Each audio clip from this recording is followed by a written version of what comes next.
Continuamos en Argumentos conversando con Luis Angarita, quien es decano de la Facultad de Ciencias Sociales y Económicas de la UCB e internacionalista, evaluando este panorama de cómo los países y sus reacciones han incidido en este conflicto, cómo pueden incidir en el tema de este conflicto electoral en nuestro país y también esa petición que se ha hecho desde diferentes actores nacionales a que la comunidad internacional participe y de alguna forma sea también como esa voz que sume a que esta situación se pueda solucionar. También cómo ve esas incidencias y también pues esas peticiones de alguna forma de incidir de forma de presión o también de incidir al tema de pacífico y negociación.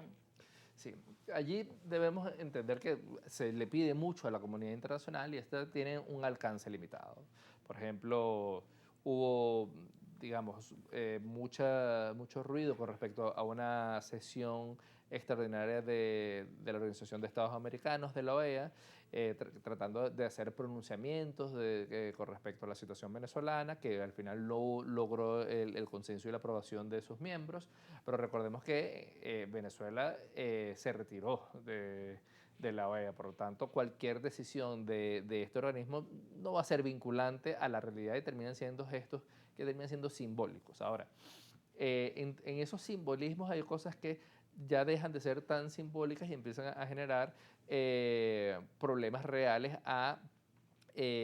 la realidad venezolana y no solo ya a la realidad política, sino a la realidad económica, social, y lo hemos vivido en los últimos 10 años. O sea, cada vez que entramos en un conflicto institucional, en un enfrentamiento político, bien sea asamblea ejecutivo, En cualquiera TSJ de las con otra instancias. o gobierno y oposición, terminan en un bloqueo social que tiene efectos internacionales y vemos que ese tipo de bloqueos terminan bien con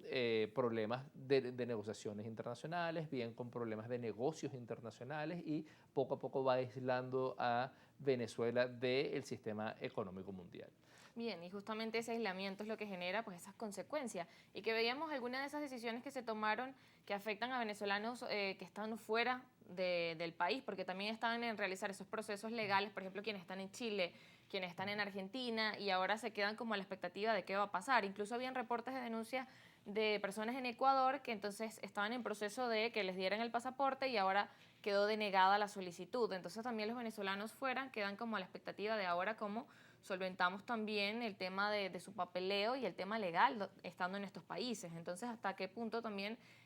son estas consecuencias de estas decisiones? No solo en la materia económica y en diferentes materias, sino también a nivel de los venezolanos que están fuera del país. Sí, eso que no es una población minúscula, es una población significativa. Según distintos registros, son más de 6 millones de venezolanos en el extranjero que necesitan servicios civiles, de registro, de identidad que de alguna manera los afecta. Pero también hay el grueso de estos aislamientos tiene que ver con el bienestar de la sociedad venezolana. O sea, en la medida que hemos acudido a estos bloqueos, a estos enfrentamientos institucionales, tenemos como consecuencia que la capacidad productiva del país ha retrocedido en casi el 70% en materia industrial, en materia productiva, que hace 15 años Venezuela tenía la posibilidad de conectarse con todo el mundo, con más de 20 aerolíneas con presencia comercial en Venezuela. Hoy en día hay una amenaza que eso se reduzca a menos de 4 aerolíneas, lo que implica menos conectividad, menos oportunidades de negocios, menor posibilidad de que vengan inversionistas al país, menos posibilidad que productores nacionales puedan viajar al extranjero, bien sea conseguir insumos o bien sea negociar nuevos destinos de producción y exportación, de modo tal que todos estos eventos y estos choques políticos terminan afectando la dinámica económica y social del país. ¿Y en hasta qué punto es esas consecuencias, como decíamos? Porque, como ve, afectan muchos niveles y también en el tema de los vuelos, la semana pasada también se tomaban medidas y se hacían restricciones para los vuelos hacia Panamá, República Dominicana y otros países también, y que son, por ejemplo, República Dominicana y Panamá, uno de los países donde se realizan las mayores conexiones de las personas que vienen de distintos puntos para viajar a Venezuela. Entonces eso afectaba, recuerdo a los registros que sacaban, más de 10.000 pasajeros por semana. Entonces allí también hay diferentes consecuencias que, como dice, afecta la dinámica de nuestro país. Sí, ayer veía un comunicado de la Asociación de Agentes de Viajes en donde denunciaba que el costo de un pasaje se había elevado 3 y 4 veces el valor normal, y eso habla primero de la escasez de ahora de ofertas de vuelos, de la demanda de personas de moverse dentro y fuera del país, y eso son los pequeños símbolos de las cosas que el conflicto político del tamaño del que estamos viviendo puede llegar a afectar en el presente y en el futuro del país. Así es, también aquí otras instancias podemos estar viendo esas consecuencias. Bueno, en muchas instancias hay, ya se habla, por ejemplo, de redes sociales, quizás prohibiciones del uso de redes sociales en Venezuela. Creo que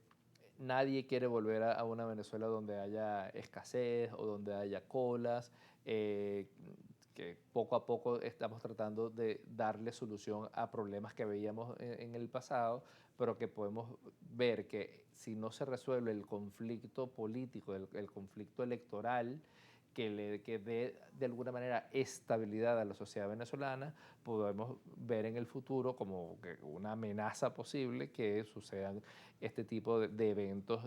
incluso que afecte al consumo nacional. Claro, está esto ligado a que se pueda solventar esta situación. Por otro lado, también, ¿qué análisis darle a estas reacciones y qué llamado de atención también? Porque, bueno, veíamos y revisábamos las reacciones del canciller Iván Gil también, donde al desconocimiento se rechaza y se habla entonces de una parte donde se habla de desprestigio, y tampoco se quiere eso dentro de la comunidad internacional, donde, bueno, veíamos esa medida donde si hay 7 países que no están de acuerdo, entonces se toma la medida de expulsar a esas misiones diplomáticas que estaban aquí. Entonces también eso cómo afecta, y también cómo ir avanzando hacia un plano donde, bueno, los venezolanos no sean los que al final se vean viendo afectados, y como veía, estas innumerables consecuencias que afecta el bienestar de los venezolanos aquí, también quienes están fuera. Sí, como partimos en la entrevista, creo que el origen de todo tiene que ver con la legitimidad del ejercicio del poder y del gobierno. Es lo que de alguna manera se establece como base universal de la democracia, y que los países reconozcan a un gobierno que tenga legitimidad, que tenga reconocimiento interno, para que posteriormente tenga esa capacidad de vocería internacional. Entonces, ahí las doctrinas de derecho internacional se dividen entre reconocer a mandatarios independientemente de su forma de gobierno, o reconocer solo aquellos gobiernos que tengan un ejercicio democrático pulcro y que les permita actuar en el contexto internacional. Ese es más o menos el gran debate que surgió en el 2018 y que de alguna manera está entre bambalinas de todos los pronunciamientos que hemos visto en las últimas semanas. Bien, y también en ese tema del aislamiento, por ejemplo, de parte de los voceros del gobierno decían, bueno, por lo menos ahora seguimos estando en las BRIC y a eso apostamos. ¿Cómo pudiese también incidir ese escenario? Porque, bueno, se puede estar en algún organismo internacional, pero es como, bueno, estás en uno, pero te estás aislando del resto. No, al final, esos siempre son escenarios importantes. Allí no solo vemos que Rusia reconoce a Maduro como presidente electo y da por cierta el resultado electoral, sino que incluso invita a Maduro probablemente a Moscú en el marco de la cumbre de los BRICS. eh, los BRICS hoy en día no es el mismo esquema de integración que surgió hace 10 años y que se hablaba de las economías emergentes. Hoy